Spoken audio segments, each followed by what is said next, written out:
Welcome to the Shovel. Today we've got a little different post for you. This is a kind of a family gathering of the descendants of the Heyward family of coastal South Carolina. Thomas Heyward Jr., the signer of the Declaration of Independence, was one of my greats.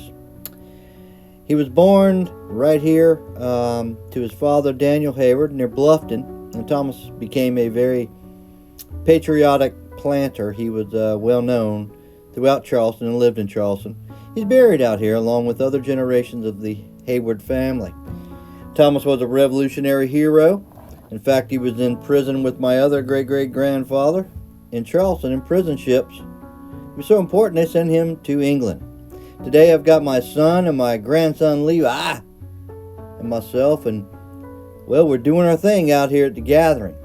We're kind of early, so we're going to walk around and take a look at things. What do you think, Levi? So the old house is out here, and there's pieces and parts, and I'm looking on the ground for everything. The archaeologists have been here before, and well, they found a bunch of stuff, and you can look it up. The old house sat right here. It was burned a couple times when Daniel had it. On the ground there's brick, some pipe stems, a few other things. And we walked around looking for more things.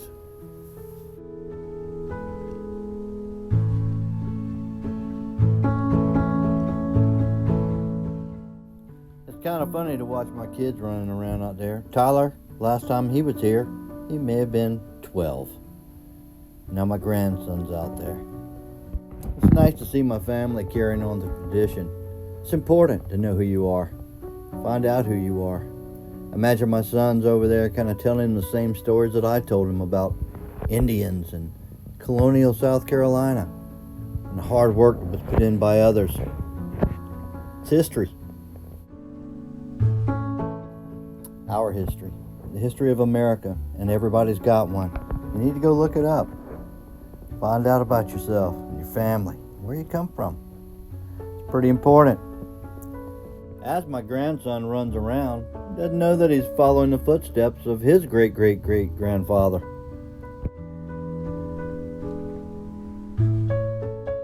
Now, Thomas's father Daniel was very wealthy. In fact, he was one of the largest rice planters in the world during his time. Most of this passed to his children. Very smart and educated. He lived in this house, and this is the AI version of what they called Old House. Daniel Heyward's old house.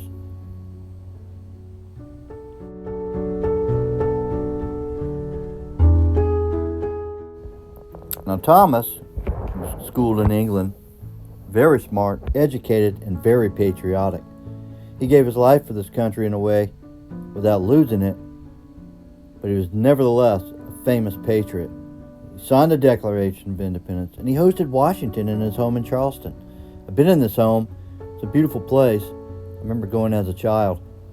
Wonderful gardens and a typical mansion of Charleston from the old planters. I always wondered about signatures of old people, and I like to see Thomas's signature, especially on the Declaration of Independence. The old rice fields are now salt marsh. They're about gone. And there's some nice kiosks explaining about the rice cultivation and where it came from and how it was done, and some wonderful old pictures. Kind of get a look of what went on out there. Levi, he's standing by a plaque that was given for a liberty tree. A small tree was planted and dedicated there in honor of Thomas Heyward Jr., the signer. Jim Glover was there. He and Levi were admiring the crowd, and when it was time to eat, we all joined in the table and ate. I think old Thomas would be proud, and so would his father Daniel. Well, it's time to go home. Time to ride back to Charleston and Summerville. I sure had a great time today. My family and I, we just kind of hung out and met so many people. It was great connections and just wonderful to know you're a part of all of it.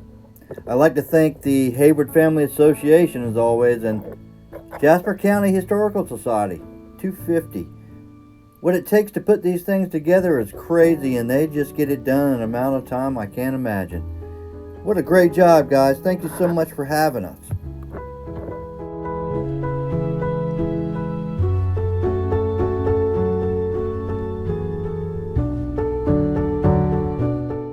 on the way home, we stopped at the new little Wood Brothers store there on the Low Country Highway, the Ace Basin Parkway, and saw these beautiful models, 3D, made of historical places in the area. This is St. George's Parish, Dorchester, in Somerville. My great-great-grandfather, Colonel Joseph Glover, was in command of a fort here called Fort Dorchester. Here my grandson Levi stares through the case at an old pile driving barge. The way they did things back in the day manually. It was brilliant manufacturing implements they used. Hard to believe, but these guys came up with these ideas to make this work easier. I don't know how. Now these old barges and pile drivers were known as combi boats. Heyward's exclusively used these to build and maintain his huge rice fields. Pulleys and ropes, mechanisms we can't even imagine today, help wheel and pull and drive these piles in place. Check out the detail on the top view of this pile driver. Look at the men and the hard work they're doing. I bet they made that whole thing. I bet it was their brains that came up with the ideas. It's amazing stuff. South Carolina, smiling faces and beautiful places.